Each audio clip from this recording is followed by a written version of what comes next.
Murid Valentino Rossi bersaing berebut gelar juara MotoGP 2023, Francisco Bagnaia tanggapi santai. Pembalap tim Ducati Lenovo, Marco Bezzecchi dalam memperebutkan gelar juara MotoGP 2023. Meski sama-sama berstatus murid Valentino Rossi, Bagnaia santai menanggapi persaingannya dengan Bezzecchi. Bagi Bagnaia, tidak ada perbedaan dalam persaingannya melawan sahabat atau tidak.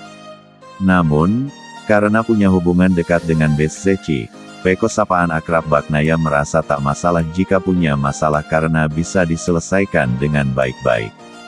Dari sudut pandang saya, itu sama saja, saat kamu bertengkar, kamu berkelahi, ujar Bagnaia mengomentari persaingannya dengan Bezzecchi, dilansir dari Speedweek, Minggu, tanggal 30 Juli tahun 2023. Perbedaannya adalah kami, dirinya dan Bezzecchi, bisa berbicara satu sama lain di rumah, lanjutnya.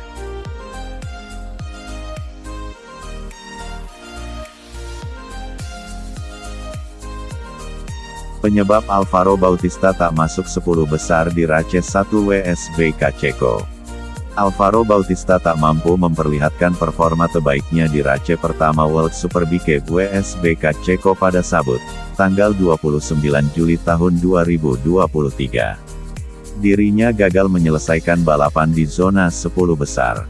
Ia hanya bisa menempati peringkat ke-12 di Race 1 WSBK Ceko 2023. Alvaro Bautista hanya bisa naik 2 peringkat dari posisi awal balapannya, yakni P14. Hal ini menunjukkan bahwa penampilan kurang apiknya itu sudah ia perlihatkan sejak sesi Superpole. Pembalap Aruba.it Racing, Ducati tersebut akhirnya menjelaskan penyebab dirinya gagal menorehkan hasil maksimal di WSBK Ceko 2023. Salah satunya adalah masalah suku cadang motor balapnya, yang membuat dirinya harus kehilangan waktu sekitar 20 detik. Saya berpikir untuk memakai ban slick, tapi itu terlalu berisiko, dan dengan ban intermediate saya tidak pernah merasa nyaman karena saya tidak bisa melaju kencang dalam kondisi basah maupun kering, kata dia, dikutip Tempo.co dari laman resmi WSBK. Saya hanya mencoba mengambil keuntungan di beberapa lap pertama tapi start dari belakang selalu lebih sulit karena saya harus menyalip pembalap lain. Saat saya memasuki padok untuk mengganti ban, kami mengalami masalah dengan suku cadangnya, tambah dia. Lebih lanjut Alvaro Bautista menjelaskan bahwa itu bukan hari terbaiknya. Namun dirinya tetap melihat adanya sisi positif di Race 1 WSBK Ceko 2023. Menurutnya, dia masih bisa menemukan catatan waktu di tempat kering, dan tidak merasa terlalu buruk dengan motor balapnya. Alvaro Bautista sendiri saat ini masih menempati peringkat pertama di klasemen WSBK 2023 sementara dengan torehan 395 poin. Dirinya masih unggul 54 angka dari rival terdekatnya, yakni Toprak Razgatlioglu Pata Yamaha Prometheon.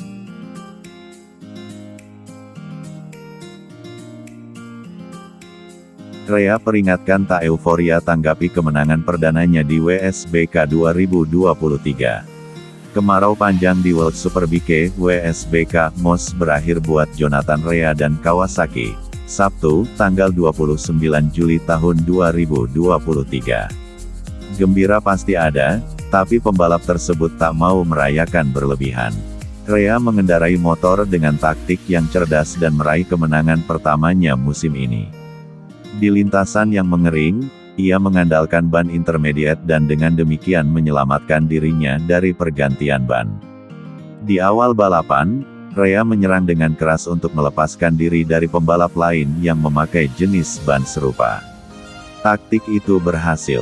Pada lap terakhir, Rea kembali mengalami momen mengejutkan saat motor Yamaha milik Lorenzo Baldassarri masuk ke lintasan di tikungan 2. Saya sangat gugup. Saya terjatuh di tikungan 1 dan sebuah motor berada di tengah lintasan. Crash membuat saya lupa seberapa besar keunggulan saya, apakah itu 4 atau 5 detik. Saya tidak ingin membuat kesalahan. Tapi, lap terakhir sangat bagus.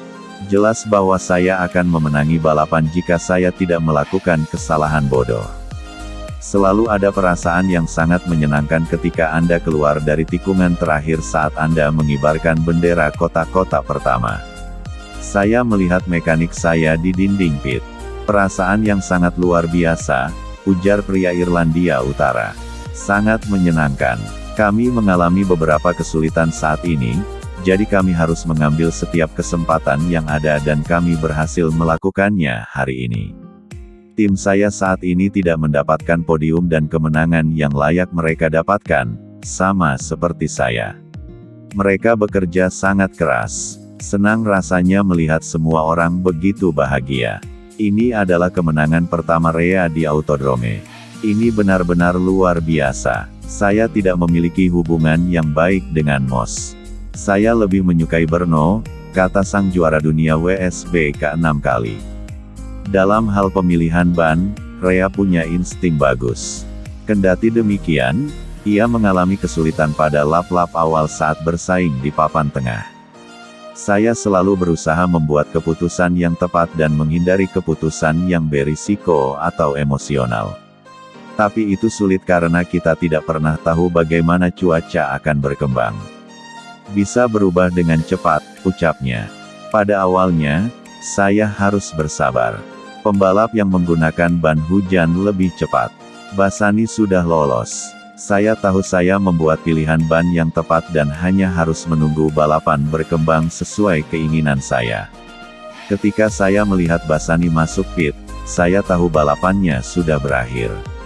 Saya sadar bahwa saya bisa menyelesaikan balapan dengan para pembalap menengah. Itu adalah keputusan yang tepat.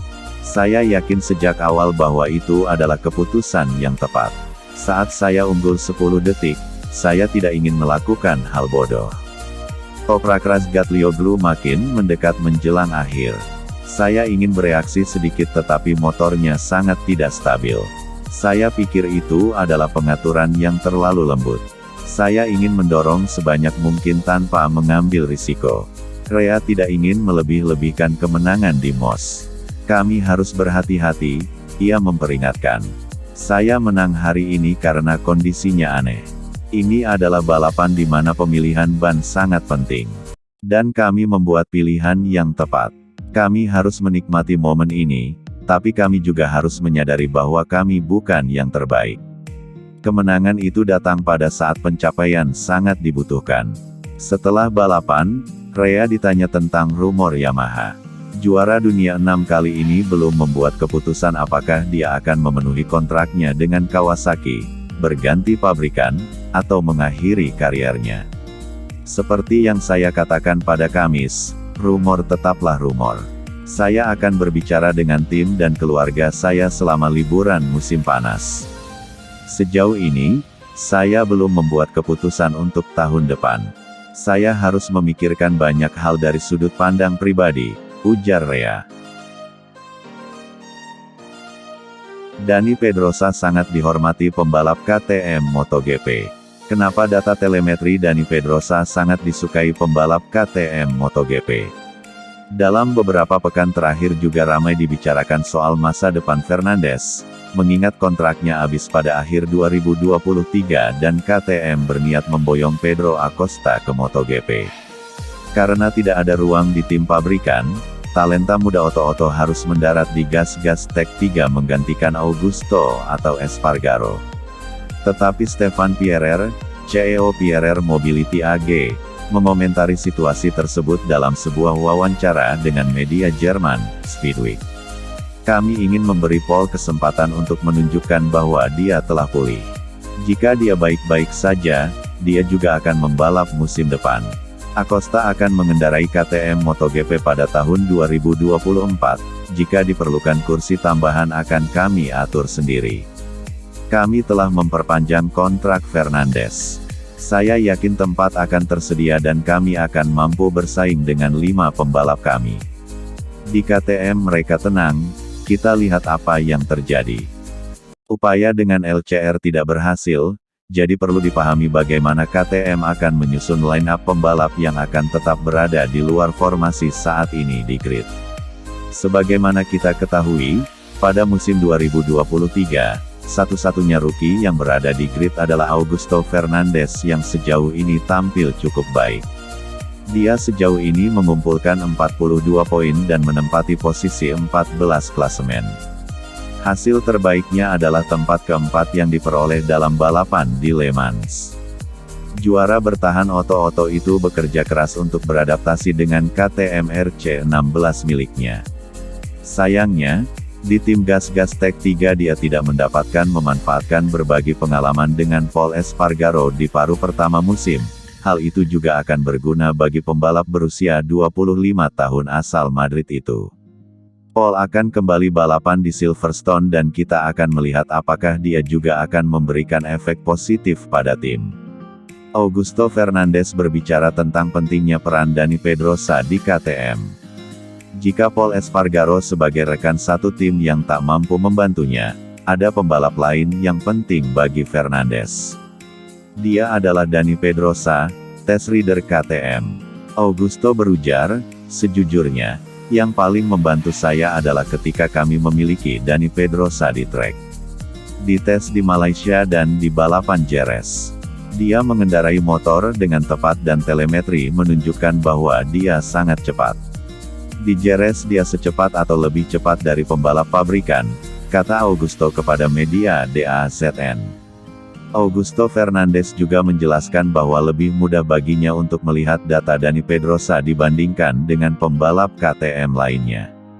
Data telemetrinya lebih normal dan saya memahaminya.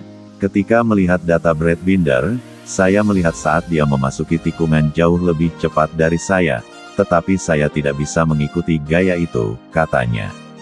Pembalap KTM Brad Binder memuji legenda MotoGP Dani Pedrosa, menyebutnya sebagai test rider terbaik yang bisa diminta siapapun.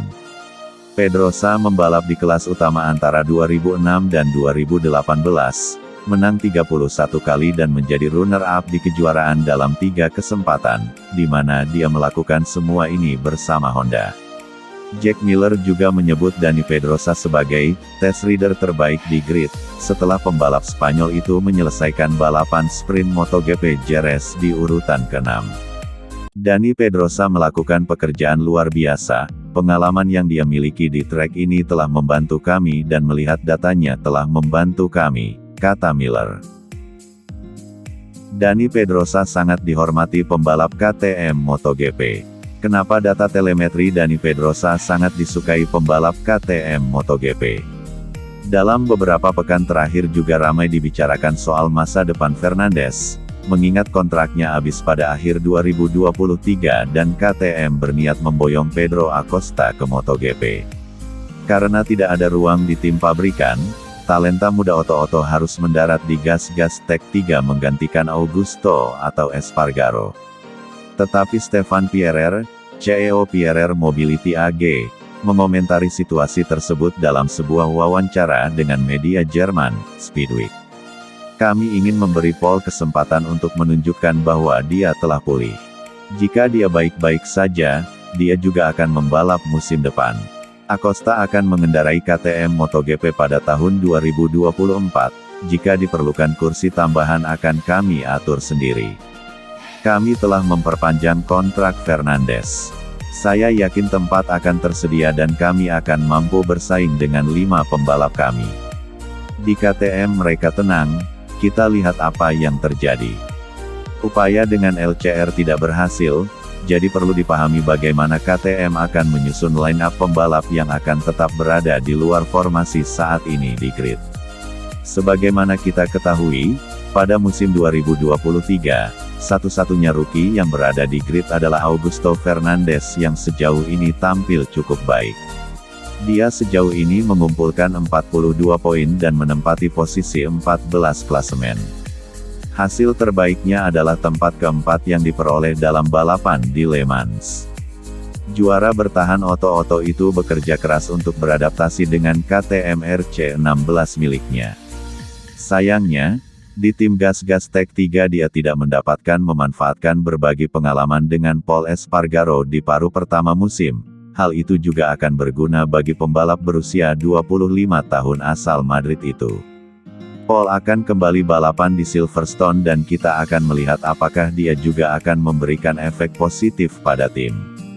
Augusto Fernandes berbicara tentang pentingnya peran Dani Pedrosa di KTM. Jika Paul Espargaro sebagai rekan satu tim yang tak mampu membantunya, ada pembalap lain yang penting bagi Fernandes. Dia adalah Dani Pedrosa, test rider KTM. Augusto berujar, sejujurnya, yang paling membantu saya adalah ketika kami memiliki Dani Pedrosa di trek. Di tes di Malaysia dan di balapan Jerez. Dia mengendarai motor dengan tepat dan telemetri menunjukkan bahwa dia sangat cepat. Di Jerez dia secepat atau lebih cepat dari pembalap pabrikan, kata Augusto kepada media DAZN.